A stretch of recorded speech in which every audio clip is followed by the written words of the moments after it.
This question, or you guys may have just answered this, but how do you approach your kids, in particular teens, to discuss these topics, drugs, alcohol, risky behavior, without them getting defensive?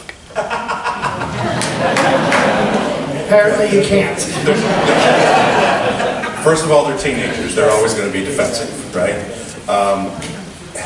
So, 3 sons, you can imagine the conversations we had. But we had them around the dinner table. Didn't have to necessarily be in a bedroom or whatever else.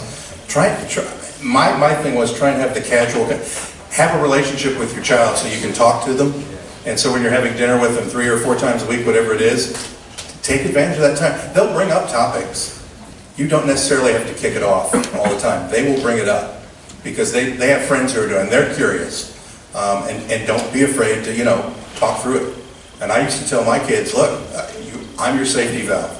If you're uncomfortable, you say, oh man, I can't go to the party. My dad works for DEA. You'll never get invited again. Okay? And a couple of them took advantage of that, okay? Special circumstance. But you know what? Hey, my dad will kill me. That was a famous one. Just, the thing is, be open to the opportunity and take it when it comes.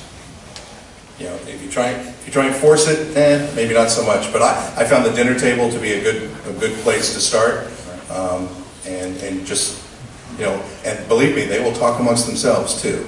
And trust me, what you are talking about at home does influence them, and I can prove it through science and research. The largest leap we have in use rates for teenagers, it's around 10% of kids, before the age of 17 are using.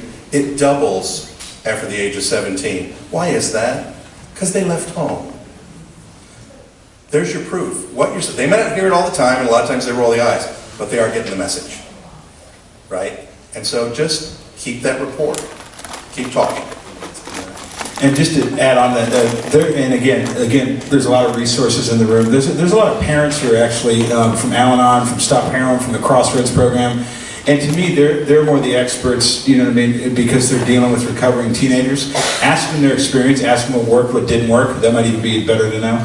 And seek a professional. Like, sit down with them before you try to talk to your kid.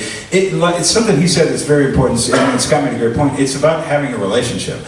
If the relationship's not there and they're using and you go try to have this talk, it's probably going to be a disaster. I would suggest get a little help and sit down with somebody and go, okay, what's the best way to talk to them? It may not be best for you to broach it first if you think they're getting high. There may be a better tactic. But one of the things I will say, and this is, again, kind of more from a prevention standpoint, is be a real person. Parents have this ability, and I see it all the time, even doing work with young people. There'll be parents they're talking to other young people, not their kid, other young people, and they're being a total real person and a thing, and then their kid comes up and parent voice takes over and they go, remember you have to do. It's like, where's that voice coming from? So be a real person. Don't think that you have to be in this mode. They're not 7 anymore, they're teenagers. And if you go, look, this stuff scares the shit out of me, and this could kill you, and I've got your back, and you give them a real portrayal and something that means something, that's much better than don't do this and don't do that. Because when you tell me don't do something, I want to do it twice as much.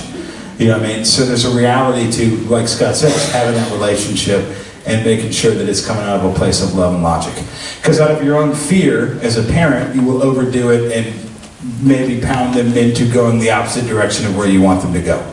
So seek professional help, talk to somebody, especially if you think it's a problem.